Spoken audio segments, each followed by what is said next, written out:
Containment movie. तो इस movie की शुरुआत में मार्क नाम का एक आदमी सुबह जल्दी उठता है और बिल्कुल तरोताजा होने लगता है। तभी उसका ध्यान एक अजीब बात पर जाता है कि उसके घर में पानी और बिजली है ही नहीं। इसके बावजूद भी मार्क किसी तरह अपने काम पर जाने के लिए तैयार हो जाता है। लेकिन जैसे वो घर से बाहर जाने की कोशिश करता है तो उसको पता लगता है कि उसके घर के दरवाजे को मजबूती से बंद किया गया है। और उसी वक्त वो अपने फोन को देखता है और उसे पता लगता है कि उसके फोन में सिग्नल ही नहीं आ रहे हैं। वो फिर से दरवाजे को खोलने की कोशिश करता है। तभी उसका ध्यान जाता है कि दरवाजे को बाहर से सीलेंट से बंद किया गया है। अब ये देखकर मार्क को टेंशन होने लगती है कि ये सब किसने किया, और फिर वो ताजी हवा खाने के लिए खिड़की खोलने की कोशिश करता है। लेकिन वो ये देखकर हैरान रह जाता है कि उसके घर की खिड़की को भी बंद किया गया होता है। ठीक उसी समय उसका ध्यान अपने सामने वाली बिल्डिंग पर जाता है जिसमें लोग मदद के लिए खिड़कियों पर जोर जोर से पीट रहे होते हैं। और तभी वो हैजमेट सूट पहने लोगों को भी देखता है जो उसके आस पड़ोस में घूम रहे होते हैं।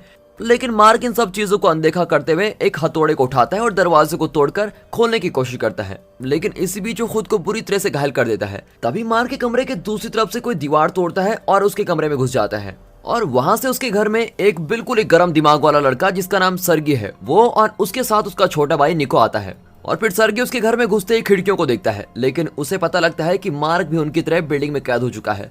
फिर जल्दी उसके घर के बगल में रहने वाले एक कपल जिनका नाम सैली और एडन है वो दीवार में बने छेद से होते हुए उनके घर में घुस जाते हैं। और उन्हें तब पता लगता है कि किसी ने पूरी बिल्डिंग को बाहर से बंद कर दिया है। एडन सरकारी नौकरी करता है और वो डरते हुए अंदाजा लगाता है कि कुछ बुरा होने वाला है। फिर वो किसी से मदद मांगने के लिए कॉल करता है लेकिन इसका कोई फायदा नहीं होता क्योंकि कॉल तो लगेगी नहीं। तभी मार्क के घर का टेलीफोन बजता है और उसमें से एक व्यक्ति उन्हें तब तक के लिए शांत रहने के लिए कहता है जब तक कि डॉक्टर्स बाहर की स्थिति को काबू नहीं कर लें।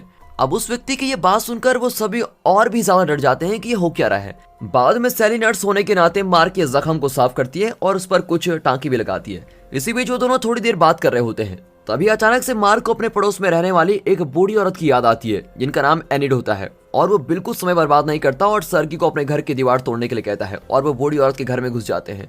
और वहां पर वो उसको फर्श पर पड़ा हुआ पाते हैं। लेकिन खुशकिस्मती से एनिड सिर्फ सो रही होती है। इसके बाद सभी लोग खिड़की के पास खड़े होते हैं ताकि ये देख सकें कि आखिर चल क्या रहा है। वो हैजमेट सूट पहने हुए लोगों को देखते हैं जो बिल्डिंग के बाहर तंबू लगा रहे होते हैं। इसी दौरान मार्क का टेलीफोन एक बार फिर से बजता है और इस बार वो व्यक्ति सभी लोगों को घर के अंदर रहने के लिए कहता है क्योंकि बाहर कोई हानिकारक गैस फैल गई है। हालांकि एनिड को इस बात पर यकीन नहीं होता। उसे लगता है कि अधिकारी सभी से कोई गंभीर बात छुपा रहे हैं। और फिर मार्क भी कुछ मेडिकल कर्मचारियों को बिल्डिंग के अंदर दवाई को छिड़कते हुए देखता है और वो कुछ लोगों को अपने टेंट में लेकर जा रहे होते हैं। तभी अचानक से एक आदमी कर्मचारियों से अपने आप को छुपाता हुआ और वहां से दूर भागने की कोशिश करता है तो उसको एक स्नाइपर से गोली मार दी जाती है। अब वो सभी ये देखकर चौंक जाते हैं कि ये कर कौन रहा है और हो क्या रहा है। कुछ देर बाद ही हैजमेट सूट पहने हुए लोग पास वाली बिल्डिंग में घुसते हैं और जब बिल्डिंग में रहने वाले लोग उनकी कहीं बात नहीं मानते तो उनको घसीट कर बाहर निकाला जाता है। अब ये सब देखकर मार्क और उसके साथी समझ जाते हैं कि मेडिकल कर्मचारी कभी भी उनके घर में आ सकते हैं और उनके साथ भी ये सब कुछ कर सकते हैं। इसीलिए वो ये सोचने लगते हैं कि आखिर किस तरह वो दरवाजे को तोड़े और वहां से भाग जाए। फिर कुछ देर सोचने के बाद मार्क को याद आता है कि उसके घर में कुछ केमिकल्स पड़े हैं जिसका इस्तेमाल करके वो सीलेंट को पिघला सकते हैं और दरवाजे को खोल सकते हैं। फिर वो सभी तुरंत ही केमिकल्स को ढूंढने लगते हैं और जैसे ही उन्हें वो मिलते हैं तो मार्क उनको मिलाता है और एक मिश्रण तैयार करता है। फिर वो मिश्रण दरवाजे के ऊपर डालता है और वो बिल्कुल ही हैरान रह जाते हैं क्योंकि उनका प्लान काम कर जाता है। धीरे धीरे सीलेंट जल्दी कमजोर होता जाता है और जब सभी मिलकर दरवाजे को अपनी पूरी ताकत से धक्का देते हैं तो दरवाजा खुल जाता है। इसके बाद वो सभी मिलकर एक और प्लान बनाते हैं ताकि वो बिना पकड़े सुरक्षित वहां से बाहर निकल जाए। और एक चीज पक्का है कि उन्हें बिल्डिंग के ऊपर स्नाइपर लिए व्यक्तियों से बचकर वहां से किसी भी तरह निकलना पड़ेगा। जब वो बिल्डिंग से निकलने का प्लान बना रहे होते हैं तब एनिड का ध्यान जाता है कि निको वहां नहीं है। और इस बात को सुनकर सभी बिल्डिंग के बाहर निकलने के प्लान को छोड़कर निको को ढूंढने लगते हैं। लेकिन इसी दौरान डरा हुआ निको हवा को बाहर निकालने वाले पाइप में से रेंगता हुआ नीचे वाली मंजिल पर चला जाता है और देखता है कि हैजमेट सूट पहने हुए लोग एक औरत को अपने साथ ले जाने के लिए मना रहा होता है और यहाँ तक कि वो उस औरत को शांत करने के लिए इंजेक्शन लगा देते हैं। लेकिन अचानक से वो औरत खांसने लगती है और अचानक से बेहोश होकर गिर जाती है। अब ये देखकर तो ऐसा लगता है कि हवा में कोई खतरनाक चीज फैल गई है सच में। इसी दौरान मार्क को आखिरकार निक को मिल जाता है और वो उसको पाइप से निकालने के लिए एक रस्सी को उसके पास फेंकता है। लेकिन इससे पहले कि निक रस्सी को पकड़ता उससे पहले हैजमेट सूट पहने हुए लोग उसको देख लेते हैं और वो उसको दूर खींचने लग जाते हैं। अब अपने भाई की जिंदगी को बचाने के लिए सर्गी एक बेसबॉल के बैट को उठाता है और सीढ़ियों से नीचे भागने लगता है जबकि मार्क उसके पीछे पीछे जाता है। और फिर जल्दी दोनों हैजमेट सूट पहने हुए लोगों के पास पहुंच जाते हैं और सर्गी गुस्से में उनमें से एक को पूरी तरह से पीटने लगता है और वो आदमी वहीं मर जाता है। अब इसके बाद सर्गी दूसरे व्यक्ति को पकड़ता है और उसे जबरदस्ती अपने घर के अंदर लेके जाता है और फिर सैली उसके सामान में छानबीन करती है और उसे उसमें कुछ धुएं वाले बॉम्ब मिलते हैं। अब ये देखकर वो ये बात समझ जाती है कि यहाँ कुछ तो गलत चल रहा है। उसके बाद मार्क उस लड़की से पूछताछ करने की कोशिश करता है, लेकिन सर्गी दूसरे लोगों को दिखाने के लिए उसको खींचकर खिड़की पर खड़ा कर देता है और उसके गले में एक बोर्ड डाल देता है जिस पर लिखा होता है मेरे पास एक है। अब लड़की को बांधने के बाद मार्क उससे आराम से बात करता है और पूछता है कि यहाँ पर चल क्या रहा है, सब कुछ बताओ। लड़की अपना नाम हेजल बताती है और वो उनसे कहती है कि वो यहाँ पर मदद करने आई है। अब ये बात सुनकर मार्क उसके हैजमेट सूट को उतारने की कोशिश करता है, लेकिन वो बहुत ही डर जाती है और उसे दूर कर देती है। अब ये सब देखकर मार्क के बाद समझ आता है कि इस जगह पर किसी तरह का वायरस फैल गया है। फिर वो उसको डराता है ताकि वो सब कुछ सच सच बता दे और फिर वो आखिरकार उन्हें सब कुछ सच बताना शुरू कर देती है। वो उन्हें बताती है कि हर जगह पर एक जानलेवा वायरस फैल गया है जो कुछ ही घंटों में लोगों की जान ले लेता है। जोरदार खांसी आना, सांस लेने में परेशानी होना और कम दिखाई देना इसके लक्षण है। हालांकि साइंटिस्ट इसका इलाज ढूंढने की पूरी कोशिश कर रहे हैं, लेकिन अभी तक उन्हें किसी भी तरह की कामयाबी नहीं मिली है। इसके बाद मार्क उससे पूछता है कि यहाँ के फोन के नेटवर्क क्यों उड़ा दिए। तब हेजल उसे बताती है कि सरकार नहीं चाहती कि लोगों को वायरस के बारे में पता चले। जितने ज्यादा लोग वायरस की वजह से डरेंगे उतना ज्यादा ही वायरस लोगों में फैलेगा। वो उन्हें यह भी कहती है कि 50-50% चांस है कि इस कमरे में जितने भी लोग हैं वो वायरस की चपेट में आ चुके हैं।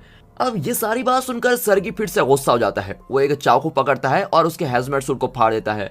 अब हेजल इससे बहुत डर जाती है और वो अपने जेब में हाथ डालती है और उसमें से एक इंजेक्शन निकालती है, लेकिन इससे पहले कि वो उसका इस्तेमाल कर पाती, सर्गी उसके हाथों से इंजेक्शन छीन लेता है और उसे अपने पास रख लेता है। फिर सभी हेजल की तरफ शक की निगाह से देख रहे होते हैं। तब वो उनको बताती है कि वैक्सीन की अभी जांच चल रही है और इस बात की कोई भी गारंटी नहीं है कि वो काम करेगी। इसलिए सभी के लिए सबसे अच्छा काम यही होगा कि वो घर में रहें जब तक कि डॉक्टर्स वायरस का इलाज न ढूंढ लें। फिर रात को जब सभी वहां से निकलने के बारे में बात कर रहे होते हैं, हेजल अपने हाथों को खोलती है और वहां से भागने की कोशिश करती है, लेकिन इससे पहले कि वो दरवाजे तक पहुंच पाती, सर्गी उसको जमीन पर गिरा देता है और उसे मारने लगता है। फिर मार्क वहां पर आता है और उसको रोकने की कोशिश करता है, लेकिन उसे भी सर्गी के गुस्से का सामना करना पड़ता है। उनके बीच लड़ाई तब खत्म होती है जब सर्गी अनजाने में निको को थप्पड़ मार देता है, जिसकी वजह से निको रोने लगता है।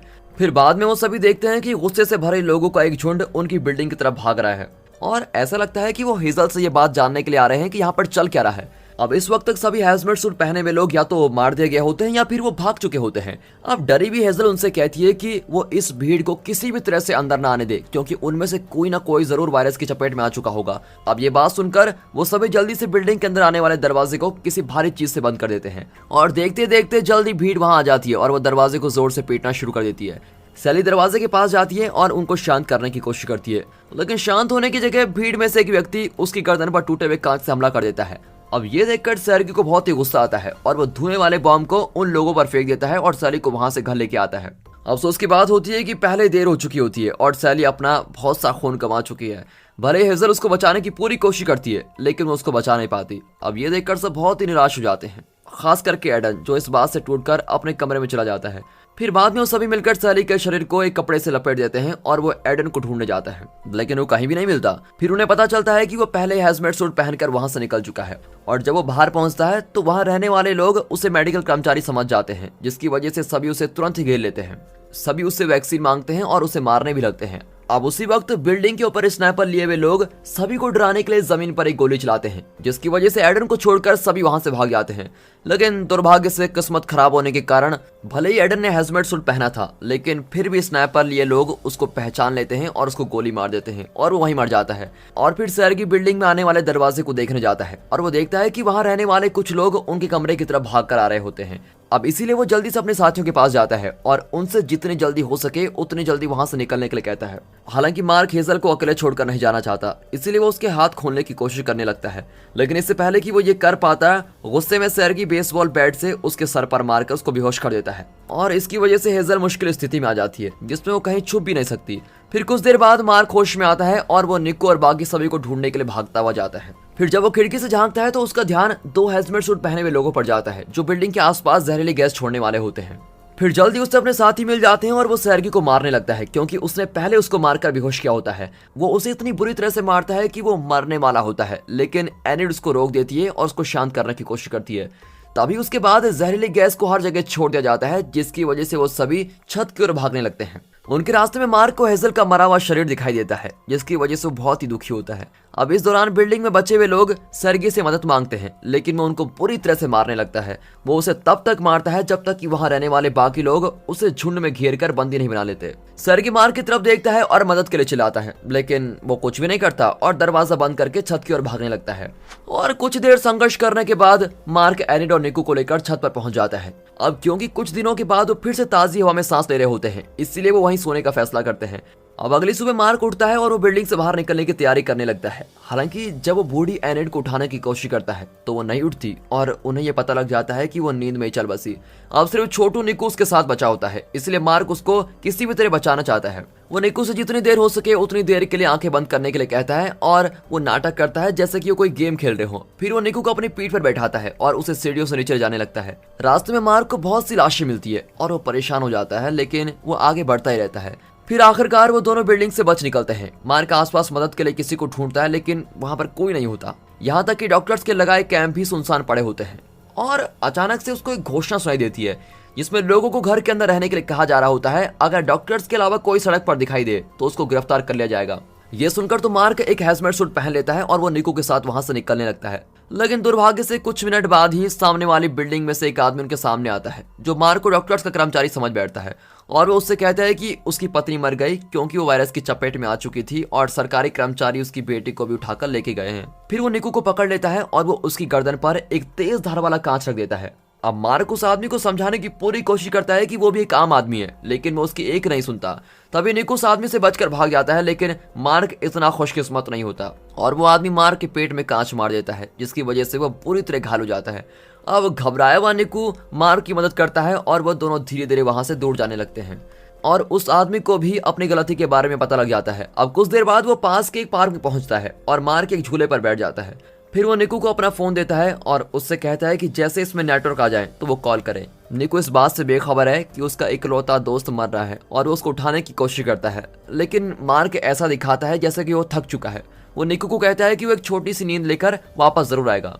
अब छोटा लड़का उसकी बात का विश्वास कर लेता है और अपने रास्ते पर वापस चलने लगता है, जबकि मार्क अपनी चोट की वजह से वहीं दम तोड़ देता है। बाद में निको हैजमेट सूट पहने कुछ लोगों द्वारा पकड़ा जाता है, जो उसको इंजेक्शन लगाकर बेहोश कर देते हैं। और फिर जब उसकी आंखें खुलती हैं तब वो अपने आप को अपनी उम्र के कुछ बच्चों के साथ पाता है। हैजमेट सूट पहना हुआ एक व्यक्ति उसके पास आता है और उसको भरोसा देता है कि जल्द ही सब कुछ ठीक हो जाएगा। और दोस्तों, मूवी के आखिर में निको फोन पकड़कर ये सोच रहा होता है कि उसे कॉल करनी चाहिए या नहीं।